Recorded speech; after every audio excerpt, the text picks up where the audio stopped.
In the bustling streets of Lagos, a young man named Tunde in his early 20s had his life turned upside down on a warm, humid evening. He had just finished his shift at the local mechanic shop and was heading home, moving through alleys and side streets. Lagos was alive with the sounds of distant hawking, the voices of street vendors, and the hum of street lights blinking on as dusk fell.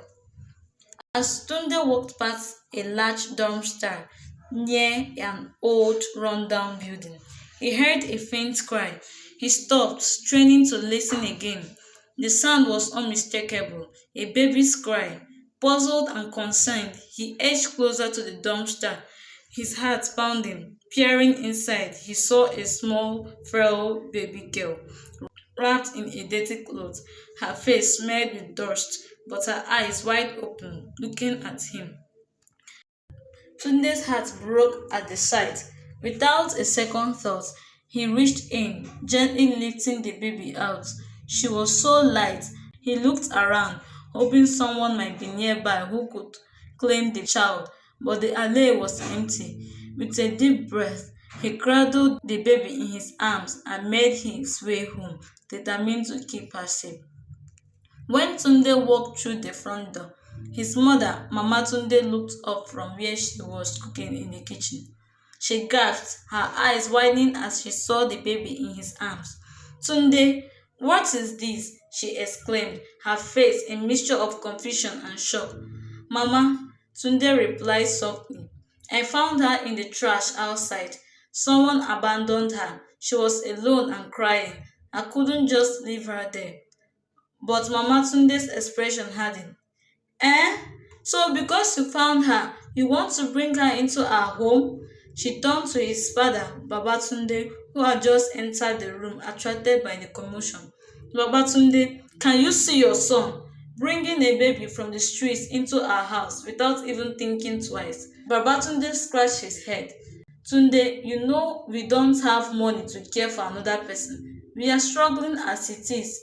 This is Lagos, not some fairy tale. How can you bring home a baby stranger? But Baba, Tunde argued, his voice pleading. She's just a child. Look at her. She's so small and helpless. If I had left her there, she would have died.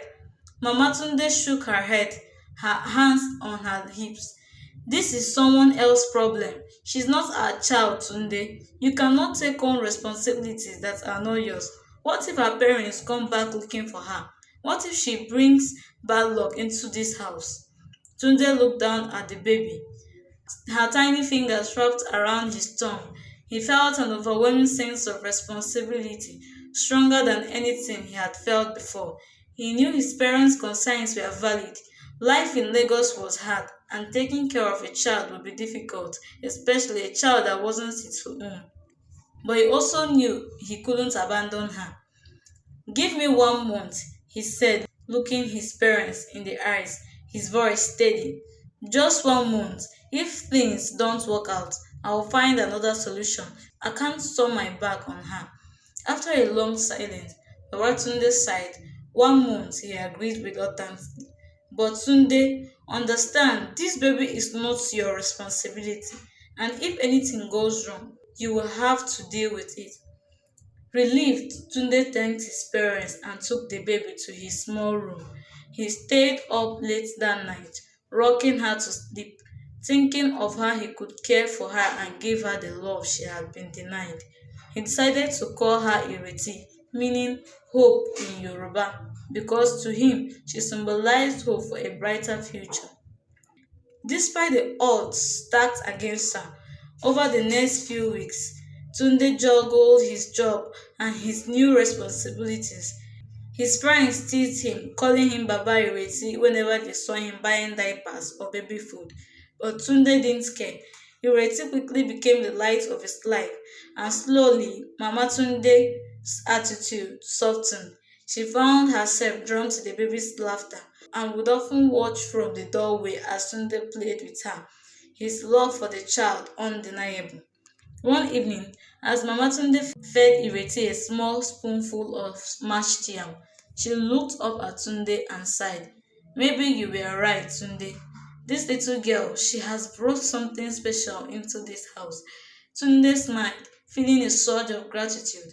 With his family finally beginning to accept Ireti, he knew he had made the right choice. Against the odds, he had given a home to a child in need. In the end, Ireti was not just a baby found on the streets of Lagos. In fact, she was family. Tunde's love for Ireti only grew. She was no longer the tiny baby he had rescued from the dumpster, but a bright, lively little girl who filled his mother's home with laughter and life. Though he still worked long hours at the mechanic shop, Tunde was still determined to give Ireti a good start in life. He saved diligently, skipping meals and putting aside every spare naira until he finally had enough to enroll her in a small nursery school near their home. When he dropped her off on the first day, he felt an odd mix of pride and worry. Ireti clung to his leg, nervous in the new environment, and Tunde knelt beside her, brushing her tiny braids out of her face. Ireti, my dear, this school is a place where you learn so much, make new friends, and grow strong, he said, smiling down at her. She nodded, looking up at him with trusting eyes. Will you come back for me, Baba Tunde? She asked softly, still calling him Baba, even though she knew by now that he wasn't her real father. Tunde smiled, his heart swelling with love. Always, my little one. I'll always come back for you. As she joined the other children, Tunde stood by the school gate for a moment, watching her with a mixture of pride and longing. Every day since he had taken her in, he had done his best to be both father and mother to her, giving her everything he could. But he knew that for her sake he might one day need a partner, someone who could help him raise Ireti and share the weight of responsibility.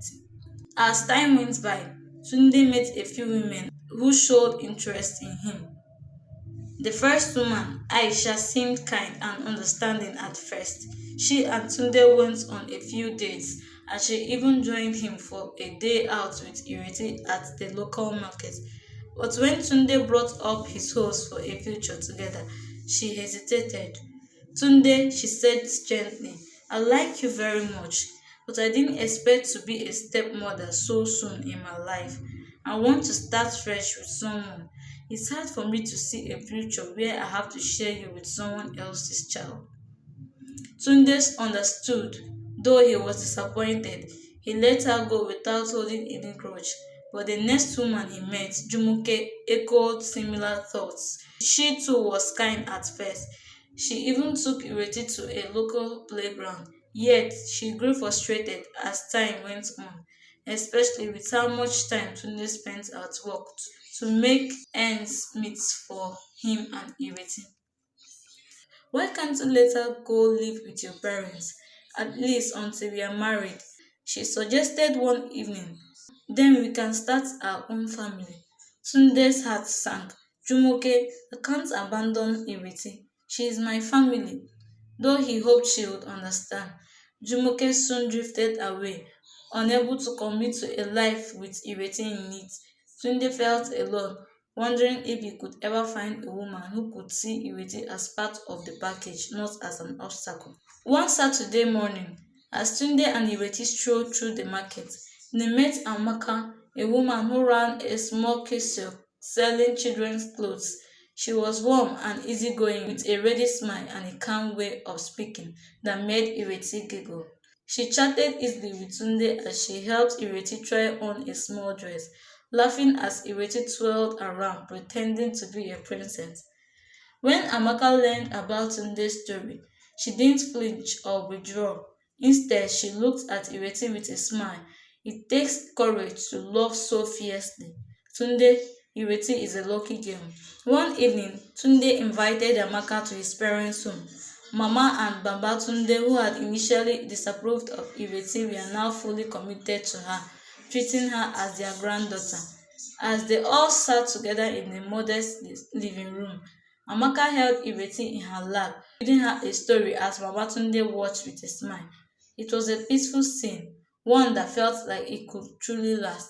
After the story, Amaka looked up at Tunde with a smile. Tunde, I know what it means to be abandoned. I lost my own parents young, and I always wish someone had cared for me the way you care for Ireti. I would be honored to be part of her life. Tunde took Amaka's hand, his heart swelling with gratitude and joy. For the first time, he felt he could share his dream of building a family, and in that moment, he knew he wasn't alone anymore. The road ahead would still have its challenges, but together, Tunde, Amaka, and Ireti would face them as a family, proving that sometimes the strongest bonds are not of blood, but of love and loyalty.